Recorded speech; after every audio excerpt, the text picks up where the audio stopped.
Hi guys, welcome to Ftopreview.com. In this video we're learning how to change vibration mode in your Samsung Galaxy S25 Ultra. So here you can see my notification area. There is a symbol that is no mic with vibration.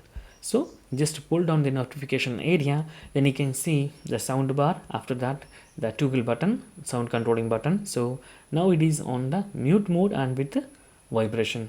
So tap once again, it will be go to the totally mute mode. There is no vibration, no sound. Once again tap, then it will be become ringer mode, and you can see, you can hear a little sound after tapping that.